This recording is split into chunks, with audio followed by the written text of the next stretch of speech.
va pouvoir commencer. Bonjour à toutes et à tous et merci d'avoir répondu présent pour ce webinaire Labcom Bordeaux qui est donc consacré au format laboratoire commun et plus précisément au programme Labcom ANR. On a de la chance d'avoir aujourd'hui parmi nous Pierre de Souffron qui va nous en dire un petit peu plus. Donc Pierre de Souffron est travaille pour l'Agence nationale de la recherche et en charge justement de ce programme Labcom ANR, donc il va pouvoir nous en dire un peu plus tout à l'heure.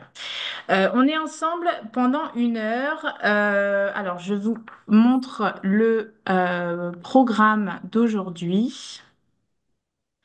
Alors déjà, est-ce que vous voyez tous bien mon écran? Oui, oui. Oui. Je vais basculer en format plein écran. Donc normalement, vous voyez tout. Donc aujourd'hui, voilà comment va se découper cette heure. On va avoir dans un premier temps un mot d'introduction d'Antoine Bouteilly. Antoine Bouteilly qui est le directeur de la DIESE, donc qui est la direction du développement par l'innovation, l'entrepreneuriat et le lien avec les acteurs socio-économiques. Donc de l'Université de Bordeaux. On aura ensuite l'intervention de Pierre de Souffron, chargé de projet scientifique et responsable du programme Labcom ANR. On passera ensuite la parole à Mathilde Vasse et Manon Lassaigne. Toutes les deux sont chargées de développement de partenariats publics-privés premium, donc des partenariats structurants au sein de l'Université de Bordeaux. On aura également de la chance d'avoir des témoignages de chercheurs qui sont lauréats de cet appel à projet Labcom ANR, donc qui vont pouvoir parler aussi de leur expérience. Et on aura également une session de questions-réponses en fin de webinaire. Donc, ce que je vous propose, si vous avez des questions, n'hésitez pas à les mettre dans le chat. On va laisser dérouler le programme et on reviendra sur vos questions à la fin. Juste petite note aussi, ce webinaire est enregistré. Donc, si vous le souhaitez, n'hésitez pas, voilà, à couper vos caméras si vous le préférez ou vos micros. Voilà. Donc, ça, c'est tout pour moi pour l'instant. Et je vais laisser la parole donc à Antoine. Bonjour à tous. Merci Margot. Merci à tous d'être présents, autant dans les laboratoires. Merci à Pierre de Souffron aussi de l'ANR de venir nous présenter ça. Moi, je voulais donc dire quelques mots sur la stratégie de développement des Labcom à l'échelle du site bordelais. Avant de parler des Labcom, on peut aussi commencer par parler de la stratégie d'innovation au sens large de l'Université de Bordeaux. Alors, au risque d'enfoncer quelques portes ouvertes, l'innovation est une mission importante pour l'Université de Bordeaux. Déjà, c'est une de nos missions. C'est la troisième mission d'une université. Une université, elle fait évidemment de la formation, de la recherche, mais elle a aussi dans ses missions statutaires l'innovation et la valorisation des résultats de sa recherche. Et le partenariat avec les industriels, et notamment les Labcom, est une façon privilégiée de faire de l'innovation. L'Université de Bordeaux, elle a en plus la volonté de faire de l'innovation une signature distinctive par rapport à beaucoup d'autres universités en France. Pardon? L'Université de Bordeaux, voilà, a misé sur l'innovation, a aussi Ok. été lauréate de plusieurs appels à projets, a réussi à recruter des ressources pour financer pas mal de choses Bravo. autour de l'innovation. Donc, il y a vraiment une ambition importante autour de l'innovation. Donc, pourquoi est-ce qu'on souhaite faire du partenariat? Pourquoi est-ce qu'on souhaite faire des Labcom? Donc, parce que l'innovation est une de nos ambitions. Et avant de savoir où on veut aller, c'est aussi bien de regarder d'où on part. Et quelques chiffres nous permettent un petit peu de voir l'intensité qu'il y a aujourd'hui en termes d'innovation à l'Université de Bordeaux. Et ça, on le trouve à travers différents chiffres. Alors, on a déjà une masse critique importante, 90 laboratoires, 110 plateformes technologiques, dont beaucoup d'entre elles sont ouvertes à travailler avec le monde socio-économique, ont la possibilité voilà, de s'ouvrir aux entreprises. 6 000 personnels, dont 3 200 enseignants-chercheurs, et puis aussi beaucoup d'étudiants, et parfois les étudiants sont aussi de grands contributeurs de l'innovation, et notamment les doctorants. Il y a 2000 doctorants à l'Université de Bordeaux. L'innovation, on la voit aussi à travers le nombre de contrats de recherche qui sont signés et donc qui encadrent l'activité partenariale des 88 structures de recherche. L'université signe à peu près 800 contrats par an, alors de différents types. L'innovation, on la voit aussi à travers le nombre de brevets. Alors, le brevet, c'est pas l'outil, le seul outil qui permet de mesurer, on va dire, l'innovation, mais c'est un outil qui est quand même adapté dans certaines disciplines. Et l'Université de Bordeaux, là aussi, a un dynamisme intéressant en termes de brevets. Elle est assise sur un portefeuille de brevets d'à peu près 450 familles de brevets. Ce qui est intéressant dans son portefeuille par rapport à d'autres, si on regarde d'autres, c'est qu'une bonne partie de ce portefeuille est détenue en copropriété avec des entreprises. Ça aussi, ça montre qu'il y a déjà un lien important, intéressant, qui est tissé entre nos laboratoires et les entreprises. Et puis, c'est une université qui continue de beaucoup déposer de brevets. Chaque année, il y a un classement de l'INPI sur les déposants de brevets.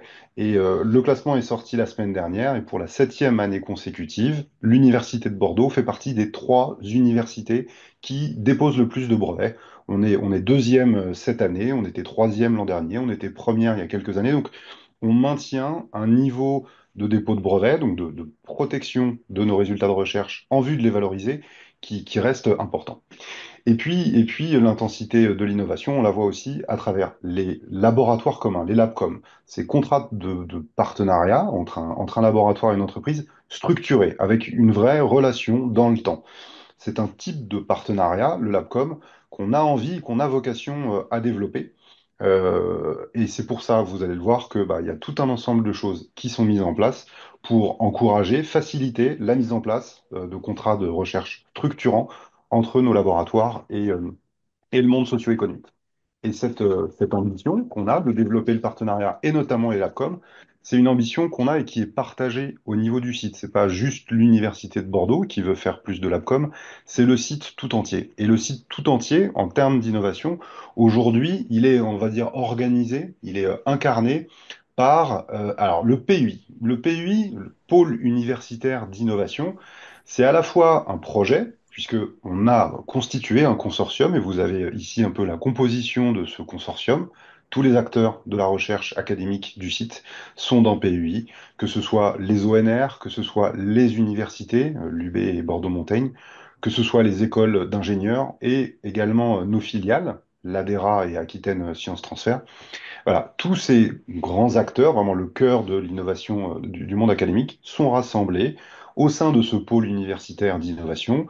Et ce pôle universitaire d'innovation s'est fixé des objectifs, a été là aussi chercher des ressources pour mettre en place tout un ensemble de choses, de dispositifs, d'outils pour favoriser l'innovation, pour déjà entre nous fonctionner mieux, être plus fluide, rendre plus facile la contractualisation avec les entreprises, et puis pour être aussi plus visible, plus lisible de l'extérieur et avoir, on va dire, pouvoir montrer plus facilement tout l'intérêt qu'il y a à travailler avec le monde académique.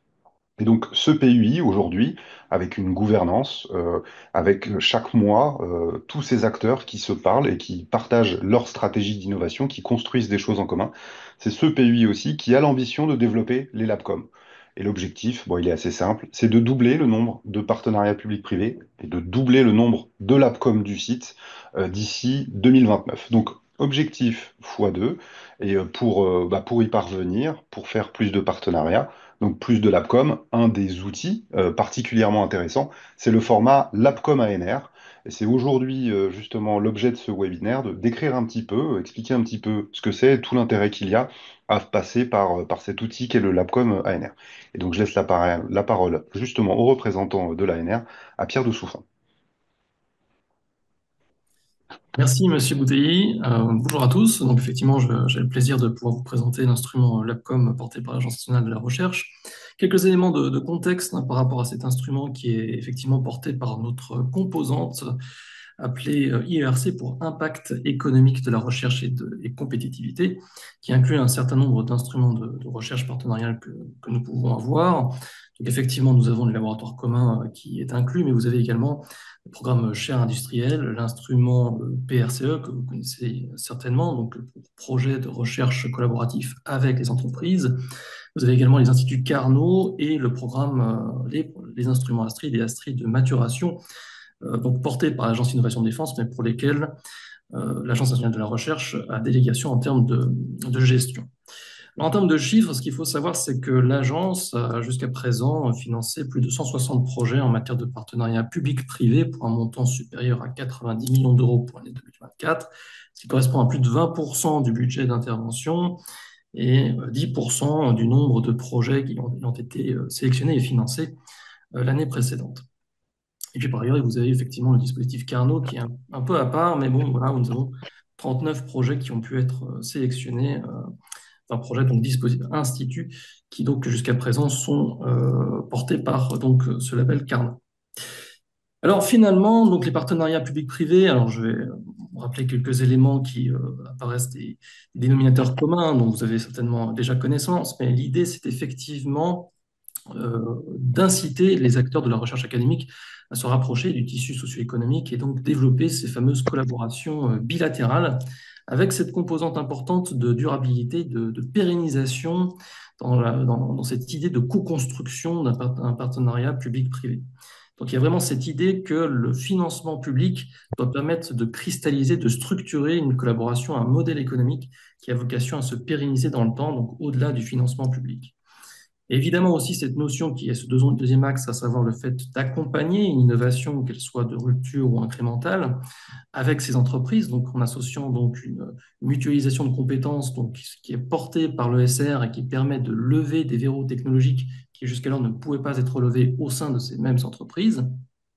Évidemment, les entreprises parties prenantes de ces collaborations doivent y retrouver un intérêt, donc c'est-à-dire véritablement générer une valeur économique, un retour sur investissement dans le cadre de cette structuration de partenariat. Et puis, il y a une composante formation, puisqu'il y a évidemment du personnel qui est appliqué dans ces collaborations, et notamment des doctorants, des postdoctorants, des ingénieurs de recherche, d'études. Bref, il y a cette composante formation qui peut être associée dans le cadre de ces projets que nous pouvons financer. Alors, vous le voyez, il y a également une échelle TRL pour effectivement positionner un certain nombre de nos instruments de financement.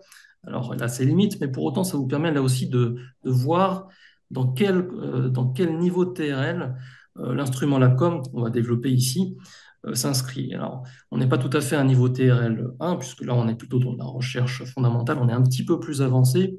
En revanche, au terme du financement public, on est déjà sur un niveau TRL 6-7, c'est-à-dire qu'on est vraiment sur l'idée de voir le produit issu de cette collaboration arriver à quelque chose de prototypé qui arrive à court ou moyen terme, en tout cas sur le secteur, sur le marché envisagé dans le cadre de la collaboration.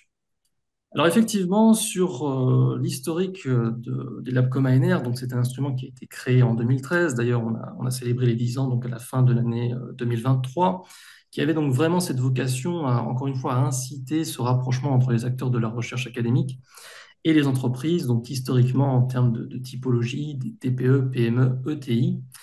Et depuis 2024, effectivement, on a ouvert l'éligibilité aux structures de type start-up. Alors, comme vous le savez certainement, la notion de start-up, du point de vue juridique, n'est pas clairement arrêtée. Et de ce point de vue-là, au sein de l'Agence nationale de la recherche, on a décidé de définir cette notion de start-up comme étant des structures qui devaient avoir au moins une année d'existence au moment du dépôt pour permettre effectivement cette éligibilité. Donc en fait, pour nous, par rapport aux entreprises classiques à caractère commercial implantées en France, qui sont les critères habituels de l'éligibilité des entreprises parties prenantes des LabCom, en fait, on définit des startups qui ont entre 1 à 3 ans d'existence au moment du dépôt. Donc effectivement, les deux axes, il s'agit effectivement de dynamiser la production scientifique dans ces collaborations qui sont amenées à se structurer et de soutenir encore une fois cette innovation de rupture ou incrémentale avec à terme de la production de valeur, retour sur investissement économique pour l'entreprise partie prenante de la collaboration. Donc si on doit chiffrer effectivement cet instrument en quelques éléments, donc c'est effectivement un investissement moyen à hauteur de 320 000 € par projet, donc depuis 2013, et donc 284 projets qui ont pu être sélectionnés jusqu'en 2024. Par ailleurs, effectivement, on a plus de 90 millions d'euros qui ont été donc investis sur ces 10 ans. Et alors, c'est un point important qu'il faut garder à l'esprit dans le cadre de la structuration de ces projets.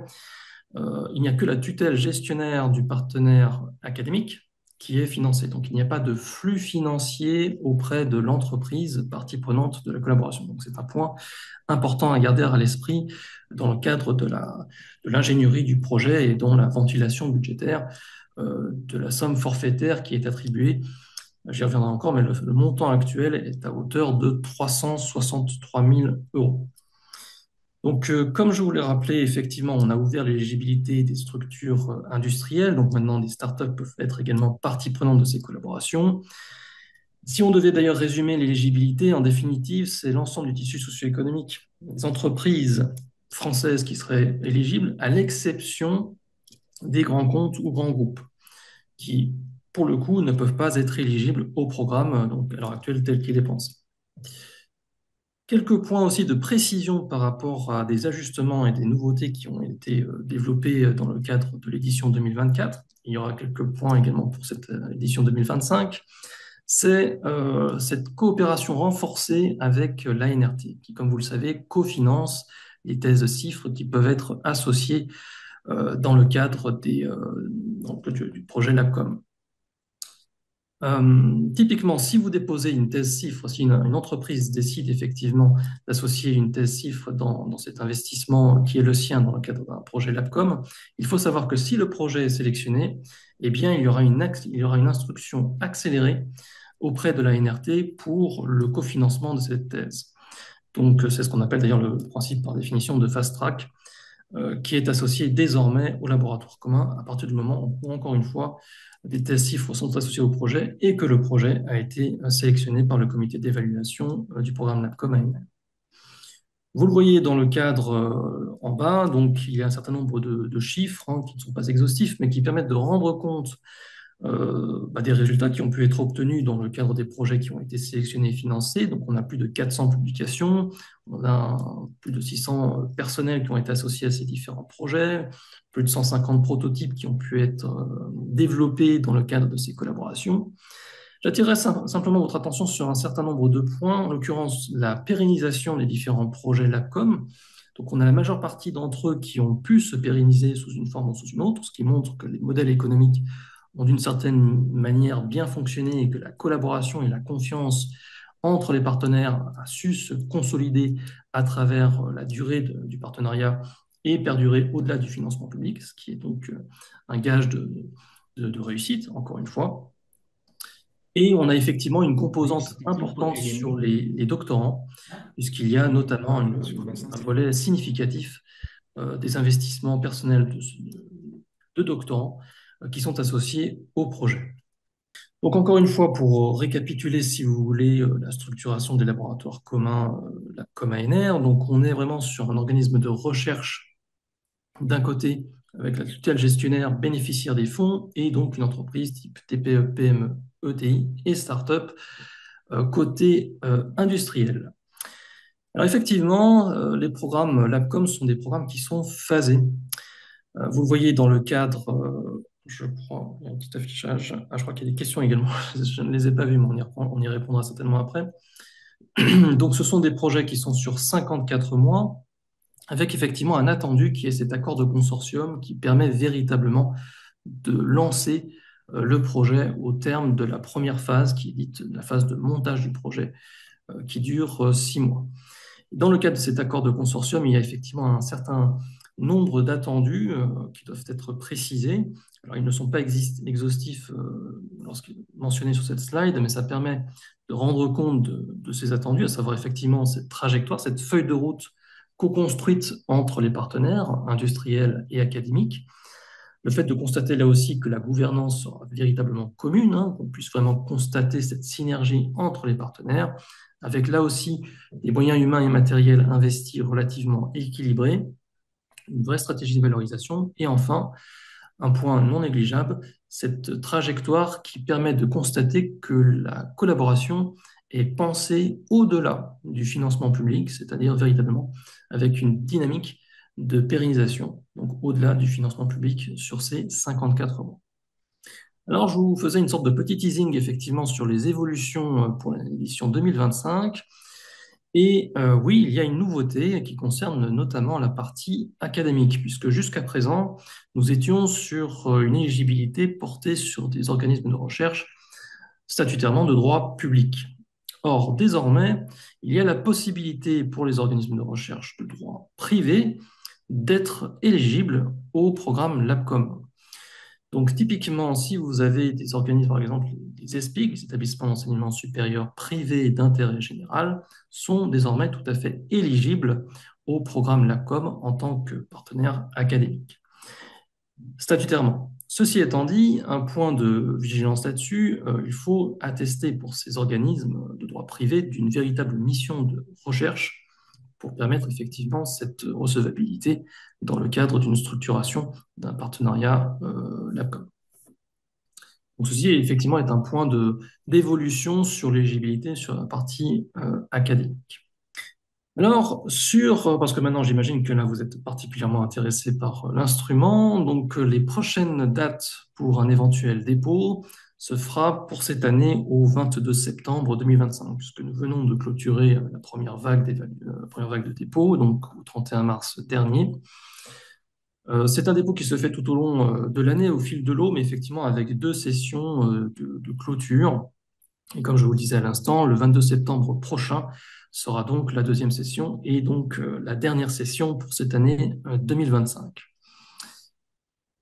Donc, je le rappelle principalement sur les informations en termes de phasage. Vous avez donc une première phase de 6 mois avec un financement à hauteur de 50 000 euros et ensuite une seconde phase à partir du moment où l'accord de consortium aura été validé par nos soins et donc signé par les partenaires.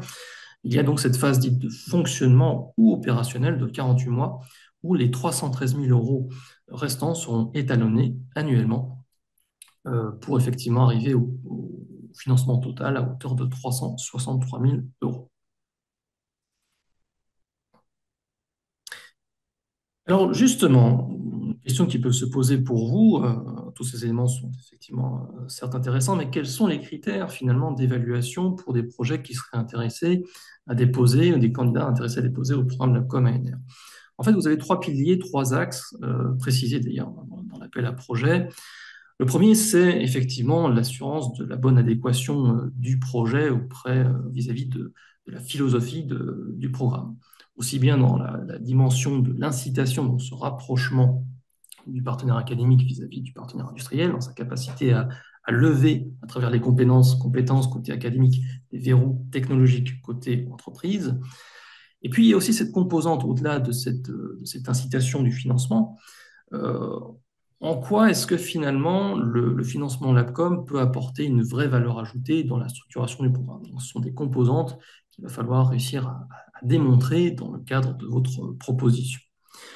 Et puis, vous avez également la dimension, j'allais dire, il y a effectivement la qualité de votre projet scientifique, de par son innovation, donc l'excellence qui est portée par celui-ci, par les équipes, mais il y a également la composante montage qui n'est pas à négliger. De ce point de vue-là, en quoi est-ce que le projet apparaît crédible, faisable?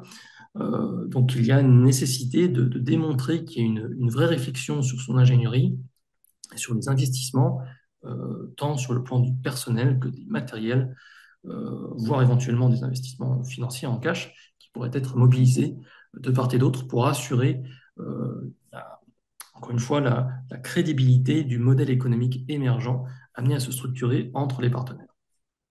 Et puis, pour en finir avec le troisième axe, donc la qualité et l'adéquation du montage, vous avez effectivement toute la partie gouvernance. Donc, en quoi est-ce qu'effectivement on constate que la partie industrielle, mais la partie académique, a su réfléchir à un comité de pilotage de direction scientifique qui apparaît effectivement équilibré et investi de part et d'autre. Effectivement, une feuille de route qui apparaît là aussi crédible pour l'obtention des différents livrables et des résultats attendus dans le cadre de la proposition. Et puis aussi, les 2 aspects, bien évidemment, importants concernent la gestion de la propriété intellectuelle. Généralement, effectivement, est-ce qu'il y aura une cession, une concession de cette pays auprès de la partie industrielle? En quels termes?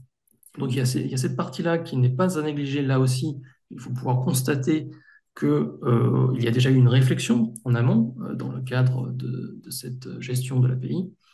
Et puis, dernier point, encore une fois, cette dimension de pérennisation. Constatez là aussi que vous avez réfléchi votre partenariat sur un temps long et pas exclusivement sur la partie du financement LabCom ANR. Alors pour finir, quelques éléments de cartographique et thématique sur les typologies d'entreprises et la répartition des différents projets LabCom sur le territoire. Alors vous le voyez, on est principalement en termes de thématiques sur des thématiques sciences dures évidemment, enfin, évidemment en tout cas constatées, principalement dans le domaine des sciences physiques, ingénierie, chimie, énergie, à plus de 40%. On est sur des projets où effectivement, dans le domaine du numérique, avec une composante IA de plus en plus forte désormais en termes de dépôt, le domaine de la biologie, de la santé, là aussi, se voit renforcé dans les dépôts actuels. Reste que pour le moment, les projets en SHS sont moins représentés. C'est quelque chose qu'on déplore, puisque encore une fois, l'instrument LabCom, et je tiens à le rappeler ici, est tout à fait adapté aux sciences humaines et sociales. Et de ce point de vue-là, on tient à rappeler là aussi qu'il est tout à fait possible d'associer un deuxième laboratoire dans le cadre d'une proposition de l'APCOM, dans la mesure où effectivement il y aurait une finalité sociétale au projet laboratoire commun. Cette possibilité qui est envisagée dans le cadre des projets de l'APCOM SHS euh, est une possibilité en termes de mutualisation de compétences. En revanche, il n'y a pas de possibilité de convention de reversement euh, vis-à-vis de la tutelle gestionnaire du principal laboratoire qui bénéficierait des fonds vis-à-vis de ce second laboratoire qui serait associé au projet. Mais encore une fois, il ne faut pas hésiter, pardonnez-moi si si j'enfonce des portes ouvertes, auprès de la communauté sciences humaines et sociales à déposer un projet au sein des laboratoires communs ANR. Enfin, sur la typologie des entreprises, c'est un élément factuel, il n'y a pas eu de fléchage, mais on constate que principalement, ce sont, si vous voulez, les PME qui sont les entreprises les plus à même de pouvoir s'associer à des laboratoires académiques pour proposer des laboratoires communs. On n'a pas, si vous voulez, philosophiquement orienté cet instrument plutôt sur les PME que sur les TPE ou les ETI. Mais voilà, donc on constate que finalement, les ETI sont les moins bien représentés dans les laboratoires communs ANR, les TPE donc occupe la seconde place. Donc c'est un fait, c'est une réalité de terrain. Par ailleurs, sur la cartographie, très rapidement, c'était la slide précédente, mais c'était voilà, tout simplement pour dire que votre région est une région qui, là aussi, présente une belle dynamique. Ça a été rappelé par M. Bouteiller avec cette composante désormais des PUI qui, effectivement, est un catalyseur pour effectivement inciter donc, de nouvelles propositions des LabCom, qui font partie d'ailleurs des indicateurs des différents PUI sur le territoire français. Mais voilà, vous êtes clairement bien positionné, ça a été rappelé, donc 7 laboratoires communs actuellement financés avec le label ANR. Tout ça pour finalement rappeler finalement ce qu'est un projet laboratoire commun qui s'inscrit effectivement sur une idée de renforcer une collaboration publique-privée avec la mise en moyen aussi bien sur le plan personnel, sur le plan effectivement possiblement financier ou matériel, ça peut s'inscrire là aussi sur le plan des locaux. Cette logique effectivement de constater une véritable gouvernance commune. Et puis, bien évidemment, pour l'entreprise partie prenante, il doit y avoir effectivement un retour sur investissement dans le cadre de son implication. Voici donc les différents éléments, j'allais dire, principaux sur les LabCom. Alors, les soumissions, c'est assez classique, hein. Il vous suffira donc d'aller sur notre site de l'agence pour effectivement, sur le site notamment des laboratoires communs, pour télécharger le document de soumission et ensuite le soumettre auprès de la plateforme dédiée. Et un point quand même important après sur la question de la ventilation des différents postes de dépenses, bien s'inscrire dans ce qui peut être mentionné dans le cadre de notre règlement financier. Mais j'ajouterai un point là-dessus, sur la partie financière très rapidement, c'est qu'il faut bien garder à l'esprit, c'est aussi un avantage de l'instrument LabCom, c'est la souplesse de l'utilisation du financement forfaitaire à hauteur de 363 kg. Vous avez quand même une marge de manœuvre assez significative dans son utilisation. Il y a certes le cadre général bien précisé dans le cadre du règlement financier, mais vous avez une véritable souplesse dans l'utilisation de ce financement. Merci beaucoup, Pierre de Souffron, Oui. pour votre intervention. On a pas mal de questions, je vois dans le chat, mais on va y revenir après. Et rassurez-vous, si on n'a pas le temps de tout traiter pendant ce webinaire, on vous fera une réponse aussi par écrit. Maintenant, je vais laisser la parole donc à Manon Lassaigne et Mathilde Vasse qui vont nous parler de l'accompagnement sur le site bordelais. Manon et Mathilde, c'est à vous. Oui, merci Margot. Donc bonjour à tous, Manon Lassaigne. Donc je fais partie avec Mathilde donc du service de l'Université de Bordeaux qui est dédié donc au développement et à l'accompagnement des partenariats structurants, donc qui inclut les laboratoires communs, mais aussi des accords cadres à l'échelle de l'établissement. Donc concernant les laboratoires communs, l'étape préalable finalement au montage de ce genre de partenariat, c'est de faire un état des lieux avec les partenaires académiques et industriels pour évaluer si le laboratoire commun est le bon format et si c'est le bon moment. Quand créer un laboratoire commun, donc c'est usuellement un format de partenariat qui va concrétiser donc une relation qui est préexistante et où donc la confiance et la capacité de travailler ensemble, elles sont déjà établies. Donc le LabCom va viser à structurer et formaliser la relation lorsqu'on arrive à un niveau où les collaborations plus régulières sont déjà en place ou sont envisagées pour passer à un niveau supérieur et pour atteindre des objectifs plus ambitieux, on va dire. Donc, on a reçu le témoignage de plusieurs porteurs actuels, en fait, qui font référence à une sorte de suite naturelle, on va dire, pour les partenaires qui sentent le besoin d'aller plus loin, de structurer pour consolider la relation et les actions communes. Donc, j'en profite ici justement pour glisser qu'on a créé effectivement une communauté des porteurs de l'ABCOM qu'on rassemble à peu près tous les 4 mois pour partager, pour leur permettre de partager leurs expériences, leurs problématiques, leurs bonnes pratiques, mais aussi pour leur apporter des réponses à certains besoins qu'on a identifiés lors d'un événement organisé l'année dernière sur le campus. Donc, par exemple, on va avoir l'organisation d'ateliers sur des outils de veille appel à projet pour trouver des financements ou des outils de communication, par exemple, pour mettre en avant le LabCom.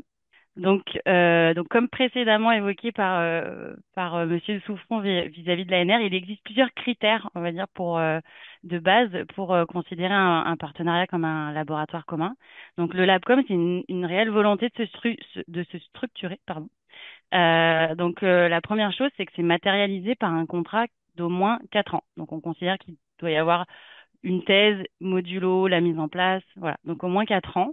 C'est un contrat qui va avoir pour objectif donc de mettre un cadre à la relation et de prédéfinir des modalités de partenariat qui vont faciliter la mise en place de toutes les futures collaborations de recherche.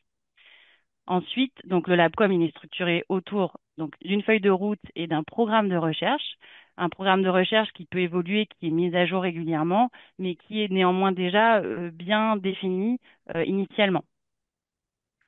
Ensuite, donc les partenaires vont apporter chacun des moyens équilibrés pour l'exécution du programme. Donc, ils peuvent être sous la forme de contributions financières directes, mais aussi sous forme indirecte, des moyens RH, des équipements, des locaux, des données.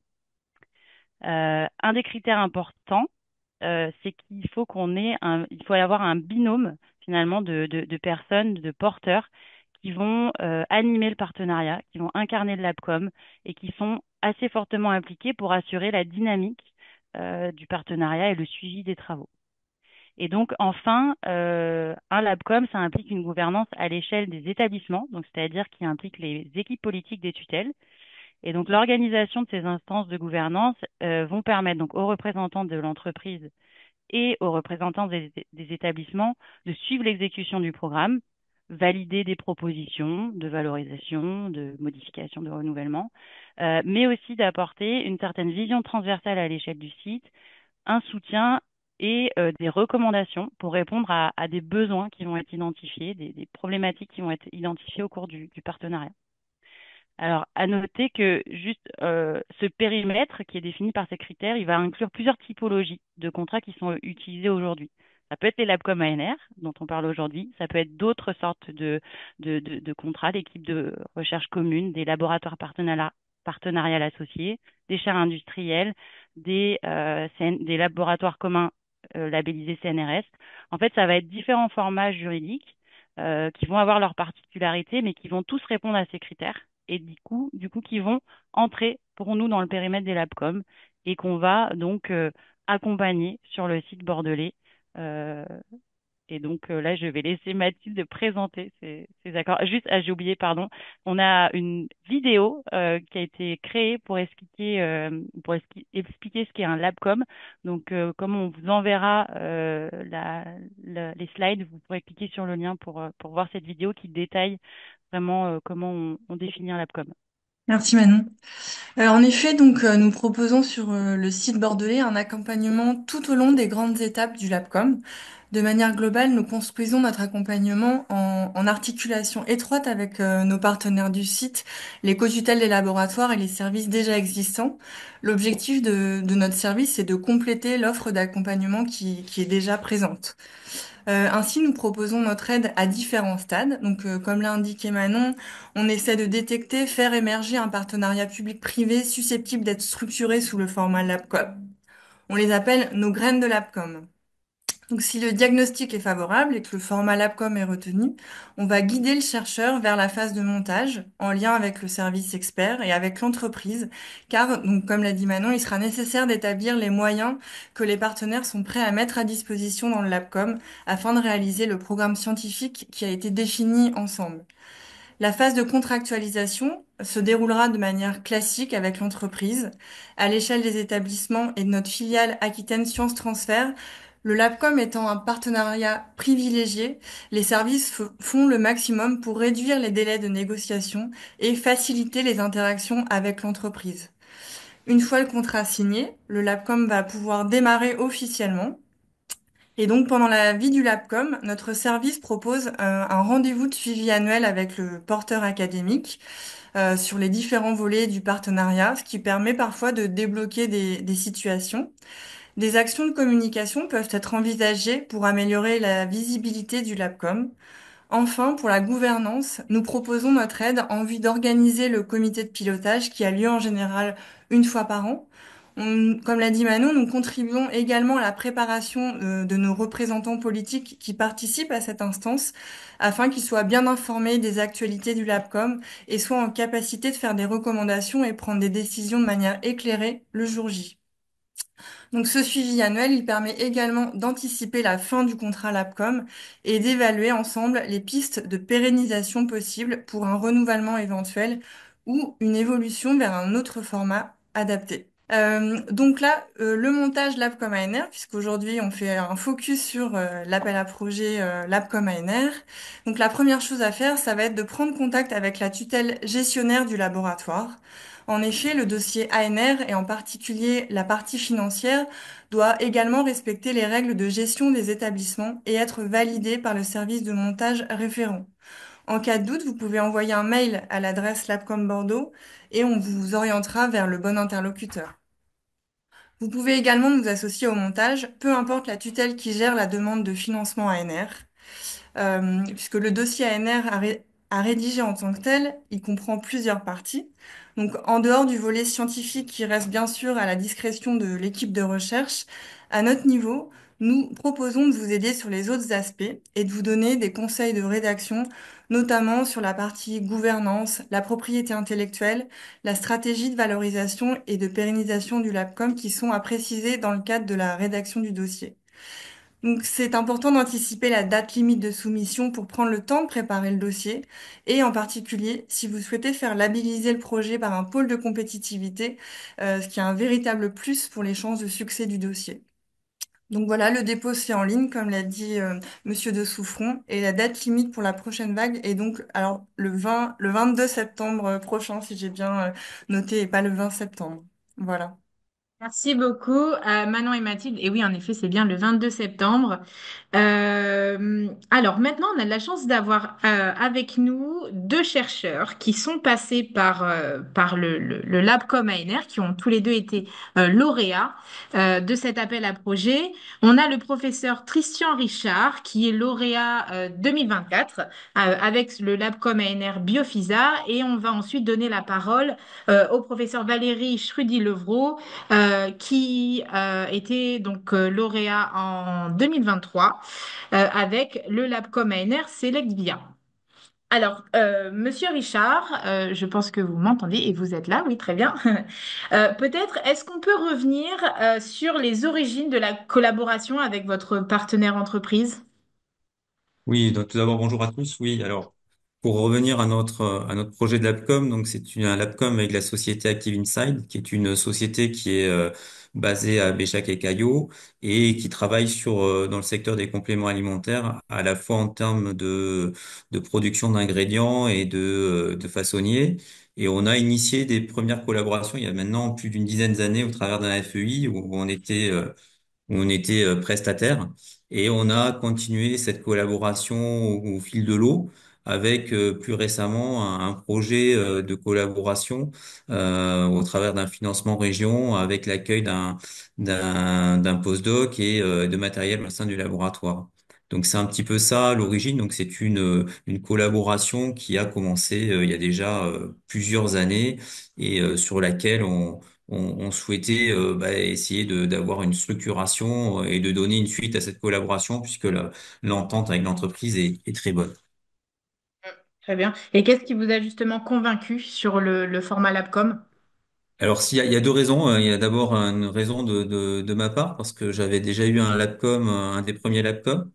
Donc, c'était un format qui est intéressant en termes de sources de financement, avec une grande liberté en termes d'usage des fonds et puis de construction de la collaboration.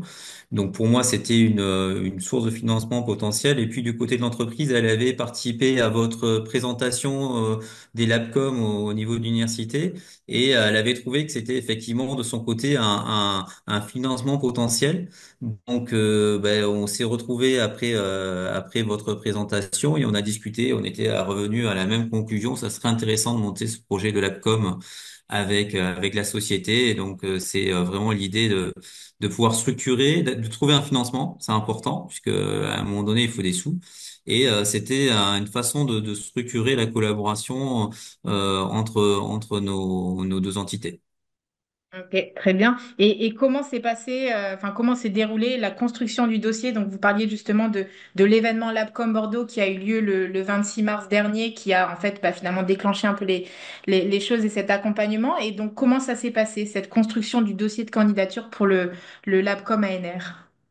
Donc là, c'est un projet ANR assez classique avec quand même une co-construction avec la société et surtout l'élément important que l'on a essayé d'avoir, c'était la labellisation pour le pôle. Donc nous, c'était Agri Sud-Ouest Innovation. Donc ça, c'est un point important. Je pense que chaque pôle a sa façon de labelliser ses projets, mais ça suppose quand même de s'y prendre un petit peu avant pour démarcher le pôle pour la labellisation, suivre leur protocole de labellisation. Pour nous, ça a été la constitution d'un dossier et ensuite la présentation du projet avec deux experts, ce qui nous a permis d'avoir une réflexion extérieure sur la construction du projet, ce qui est quand même intéressant.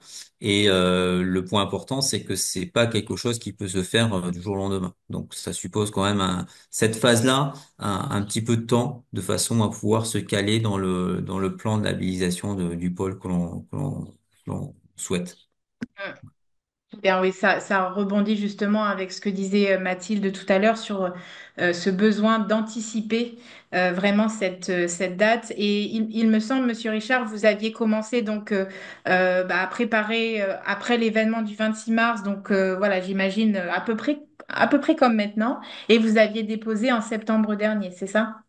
C'est ça, on avait déposé en septembre. Nous, notre projet, il était peu près. L'autre idée, c'était qu'il soit le document soit finalisé début juillet, de façon à pouvoir déposer le document au niveau du pôle. Et ensuite, on avait la labellisation juste début septembre, et ça s'est enchaîné assez vite. Mais ça nous a demandé quand même sur le phasage avec le pôle, c'est bien qu'on les ait contactés très tôt de façon à pouvoir avoir cette labellisation. Très bien, merci beaucoup. On va passer à un autre témoignage qui est celui du professeur Valérie Schrudy-Levrault. Alors, même question pour vous, Valérie, et bonjour. Je me permets de revenir sur les origines de la collaboration avec votre partenaire entreprise. Nous, c'est une entreprise qui s'appelle Oviatis, qui est positionnée à Estillac, tout près d'Agen, et en fait qui est un transformateur de Stevia rebaudiana. Donc c'est une plante qui produit des composés qui donnent un goût sucré, mais sans être caloriques, qui sont présents que vous pouvez utiliser directement ou qui sont présents dans beaucoup de process agroalimentaires, hein, mais pas que. Et sinon, cette entreprise, elle était venue elle est venue nous contacter en fait parce qu'elle avait besoin en fait de développer, elle souhaitait développer une filière complète de production. Donc depuis, pour pouvoir maîtriser en fait la qualité de la production en amont de la transformation. Donc c'était vraiment un objet très précis qui était demandé, c'est-à-dire que c'était une entreprise qui voulait vraiment développer une filière, c'est-à-dire au-delà d'aller de ses compétences intrinsèques et donc d'aller de la production jusqu'à la transformation et tout ça dans un cadre d'agriculture biologique. Donc il y avait cette idée-là et c'est une entreprise que j'ai rencontrée pour la première fois en 2013. Donc en fait, on a nos presque 10 ans, on a 10 ans de collaboration, on va dire. Voilà. Très bien. Et qu'est-ce qui vous a convaincu sur du format Labcom aussi? Labcom ANR, je précise.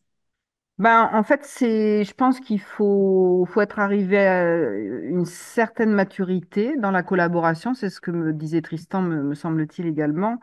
Euh, voilà, moi, en fait, le Labcom ANR, je l'avais repéré déjà depuis une année ou deux avant le dépôt.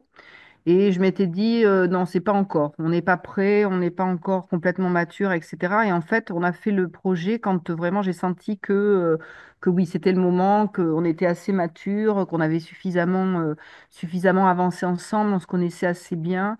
Et qu'effectivement, il y avait. Bah, après, c'est toujours pareil, hein, c'est une question de personne, hein, donc que ça matche bien, que ça se fait bien. Et ce qui nous a beaucoup aidé à monter le Labcom, c'est le fait qu'on ait travaillé ensemble sur deux thèses de chiffres en amont. Donc, on a commencé par ça finalement. Notre collaboration, elle a commencé par la co-encadrement de deux thèses chiffres. Et c'est quand on a eu les premiers résultats de ces thèses, à la fois académiques et appliquées donc pour la filière, qu'on s'est dit qu'on monterait donc un Labcom. Donc, question de maturation, de connexion, de synergie avec l'entreprise, d'objectifs communs. Et souvent, on a affaire à des entreprises qui sont du coup vraiment prêtes à jouer le jeu de la recherche, ce qui est pas toujours évident, hein. Nous, franchement, moi, chaque fois, je leur dis, hein, je les félicite pour ça parce que c'est une petite entreprise et qui n'était pas du tout dans le monde, en relation avec le monde de la recherche, hein, et qui est vraiment joué le jeu complet de la recherche et de participer à des réunions où parfois ils ne comprenaient pas forcément toujours tout ce qu'on disait, hein. Mais voilà, on était obligés les uns et les autres de se mettre à la hauteur, nous de se mettre à la hauteur de leurs objectifs et eux de se mettre à la hauteur de notre jargon de chercheurs et du temps de la recherche qui n'est pas toujours aussi le temps de l'entreprise. Voilà. Ok, une vraie synergie alors. Oui. Et justement, là, ça fait 2 ans à peu près après la signature donc de votre partenariat Labcom ANR. Et qu'est-ce que ça vous apporte aujourd'hui? Ben, en fait, ça nous a permis ça nous a permis plusieurs choses. Ça nous a permis d'abord de réfléchir aussi à de nouveaux projets, c'est-à-dire le Labcom, il a été construit bien sûr sur nos questions de départ, mais aussi ça nous a permis d'élargir à des nouvelles questions, ce qu'on n'aurait certainement pas pu faire parce qu'on n'avait pas les financements. Donc ça nous a permis de faire ça. Donc, d'aller aussi vers des questions plus, comment pourrais-je dire ça dans un bon langage, plus casse-gueule. Voilà, c'est tout ce que j'ai trouvé comme, comme C'est très bien. c'est-à-dire justement d'aller encore plus dans l'innovation, c'est-à-dire prendre des risques, voilà, permettre de prendre plus de risques. Et ce qui favorise ça, c'est le fait qu'on a un temps un peu long, la souplesse dont parlait Tristan. Effectivement, et que on a ce temps long de 4 ans, et ça c'est vraiment une super opportunité, je trouve, d'avoir ce temps un peu long. Et d'ailleurs, pour nous qui avons maintenant 2 ans, on se rend compte que, évidemment, comme tout le monde le sait, hein, c'est-à-dire que des choses pour lesquelles, des items du projet pour lesquels on pensait que ça irait très vite, eh ben, sont ceux qui sont finalement les moins avancés, et d'autres pour lesquels on pensait que ça irait beaucoup plus lentement, sont ceux qui ont bien avancé. Donc voilà. Donc effectivement, ça permet de prendre en compte tous ces aléas aussi en termes de recherche avec ce temps long et de se repositionner par rapport au plan A, au plan B ou au plan C. Et vous me parliez justement d'un effet levier, enfin d'être structuré en LabCom ANR, ça, bah, ça permet aussi d'être un gage de confiance auprès d'autres Ouais. financeurs, hein. Ouais, complètement. Alors ça, c'est très important pour nous. Moi, je m'en suis déjà bien servi. Je continue à m'en servir. Donc là, on a obtenu, alors c'est pas que grâce à ça, hein, mais on a obtenu un projet interdisciplinaire à l'Université de Bordeaux. Et on a déposé une demande, par exemple, auprès de la région. On va déposer bien sûr une demande de test CIFRE et j'espère pouvoir l'utiliser aussi dans le cadre d'une demande au niveau européen. Mais bon, ça, c'est un autre niveau de construction encore, hein. Voilà. Et pour l'entreprise, je pense qu'aussi pour elle, aussi un gage, ça montre son activité, son dynamisme, son innovation, et même ne serait-ce qu'auprès des banquiers, hein, je pense et de la recherche de fonds pour eux, et de leur filière, ça permet de montrer voilà, que c'est une entreprise dynamique et qui a envie de s'investir là-dedans. Eh bien, merci. Merci à tous les deux pour vos témoignages. Avant de passer à vos questions, je vous donne une info toute fraîche qui vient de sortir du comité d'hier soir. On a la date validée pour le prochain événement LabCom Bordeaux, donc celui dont parlait le professeur Tristan Richard, qui, on va dire, l'a convaincu sur ce format de collaboration. On a donc la deuxième édition qui va se faire le 18 novembre prochain à Bordeaux INP. Alors, voilà, je vous le dis, notez la date dans vos agendas, mais quoi qu'il en soit, vous ferez partie de notre liste de contacts et vous recevrez l'invitation officielle. Voilà, alors on a fini pour les interventions. Alors, on a pris un petit peu de retard, donc il nous reste plus beaucoup de temps pour répondre à vos questions en direct, mais comme je vous l'ai dit tout à l'heure, on s'engage à vous répondre par écrit. Donc, vos questions ne seront pas perdues. J'enlève tout de suite mon partage d'écran et on va pouvoir regarder ensemble le chat. Alors, je ne sais pas si vous, à l'écran, pardon, excusez-moi.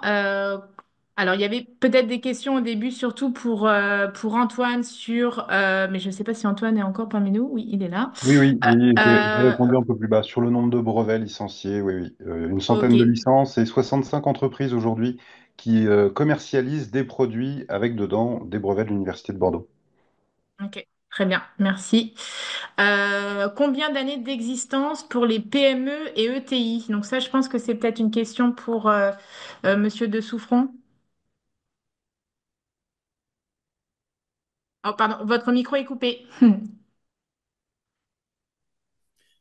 Oui, donc il n'y a pas de, si vous voulez, la question, il n'y a pas de, il n'y a pas j'allais dire, d'objection ou de minimum vis-à-vis des PME et des ETI, si ce n'est que on en revient toujours à cette logique par rapport à l'éligibilité. Si on est sur une structure, indépendamment de la typologie, si on est sur une structure qui a moins d'une année d'existence au moment du dépôt, eh bien, il n'y a pas d'éligibilité possible dans le cadre des LACOM. Donc, c'est indépendamment, si vous voulez, du statut de PME, TI, TPE. Donc, c'est un élément plus englobant. D'accord. Il y avait également une remarque de Monsieur Olivier Gallet. En écho à l'échelle TRL pour l'innovation technologique, est-ce que l'échelle SRL pour l'innovation sociale est prise en compte? Oui, tout à fait. C'est une échelle qui peut tout à fait être mobilisée dans le cadre des projets. Donc, il n'y a absolument pas là non plus d'objection de principe euh, sur le plan de l'application de l'échelle SRL, effectivement, qui a été constituée dans le cadre de la suite d'un LabCom, d'ailleurs, LabCom Destin de mémoire.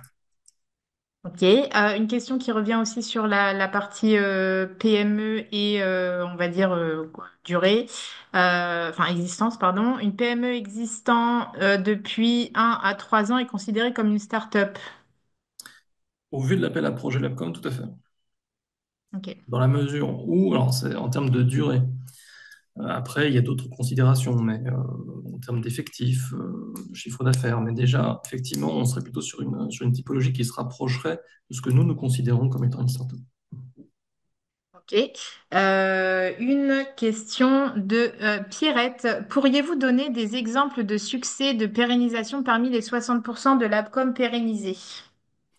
Oui, alors vous avez des labcoms, notamment, on a un labcom qui était assez intéressant, qui s'appelle le labcom Proteinolab, qui est une structuration qui se faisait entre l'INRAE et une entreprise qui s'appelait Ingredia, qui a proposé en fait un labcom initialement et qui a souhaité envisager une extension du consortium bilatéral et qui a ainsi proposé tout simplement une chaire industrielle, ce qui a parfaitement bien fonctionné et qui a été apprécié. On en revient justement à ce que vous disiez, Madame Levrault, sur la question de bénéficier de financement complémentaire suite à l'obtention d'un label LabCom. Ça apporte une véritable crédibilité et j'ajouterais que il faut vraiment considérer une fois que vous avez obtenu le label LabCom, ça vous permet de vous inscrire dans un écosystème plus large et donc l'obtention de financements complémentaires. Là, typiquement, on a cet exemple avec effectivement le projet Proteinopeps, Proteinolabs, qui est devenu Proteinopeps, qui effectivement s'inscrivait véritablement là-dedans. Ok, merci. Comment se passent les financements? Est-il direct avant investissement ou cela se fait-il sur facture une fois l'investissement avancé? Vous avez finalement un premier versement qui s'effectue une fois le projet qui est sélectionné. Donc là, il y a une notification qui est adressée à l'attention effectivement de la tutelle gestionnaire du laboratoire académique. Donc il y a un premier versement. Le cas échéant, il peut y avoir une avance vis-à-vis de la tutelle gestionnaire, vis-à-vis du partenaire académique, sachant qu'effectivement, il y a eu contractualisation avec l'Agence nationale de la recherche. Mais c'est un financement qui est phasé. Vous avez un premier versement donc de 50 000 euros. Vous avez un second versement une fois que l'accord de consortium est signé entre les parties à hauteur de 90 000 euros, et ainsi de suite, échelonné, mais qui d'ailleurs est précisé dans le cadre de la décision attributive d'aide, autrement dit le contrat qui est passé entre la tutelle gestionnaire de la partie académique et nous-mêmes, ANR. Très bien. Après, il y avait peut-être une petite confusion sur le taux de succès affiché à 30%. Est-ce que c'est bien le taux de succès de l'appel à projet LabCom ANR? Alors, le taux de succès est un peu plus, est un peu supérieur à 30%, mais ça c'était pour l'édition 2024. Donc il est fluctuant. Donc oui, effectivement, il est légèrement supérieur à 30% pour celui effectivement de l'appel à projet ANR.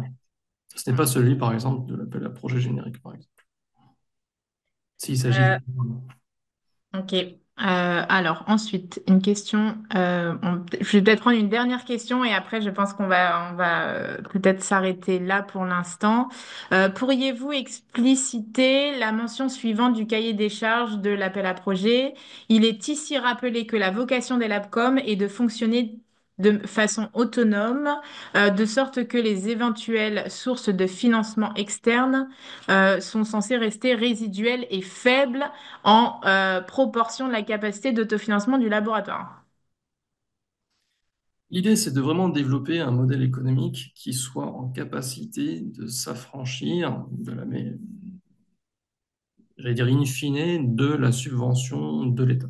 Donc on est sur cette trajectoire. Donc il faut bien considérer qu'on est sur un financement incitatif, de rapprochement entre la partie académique, un partenaire académique et donc ce partenaire industriel, et de pouvoir constater que dans les investissements apportés par l'ensemble des parties, d'ailleurs la partie académique peut apporter également des investissements qui lui sont propres, et que les investissements côté industriel participent à la co-construction, encore une fois, une co-construction d'un modèle économique qui puisse s'affranchir à terme de cette subvention d'État.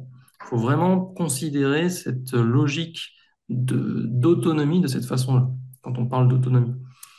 Après, bien évidemment, la proposition de la collaboration peut être amenée à évoluer au terme du financement, voire par l'obtention d'autres financements d'autres acteurs. C'est pourquoi on parle de label LabCom. Mais c'est pour ça qu'on parle effectivement de réflexion et de considérer qu'on est sur une co-construction où l'investissement apporté par l'agence est un investissement qui, à terme, doit être résiduel pour ensuite voir ce modèle économique s'affranchir complètement de l'aide d'État. Et Alors, il y a encore plein de questions, j'ai envie qu'on continue encore parce que c'est très intéressant.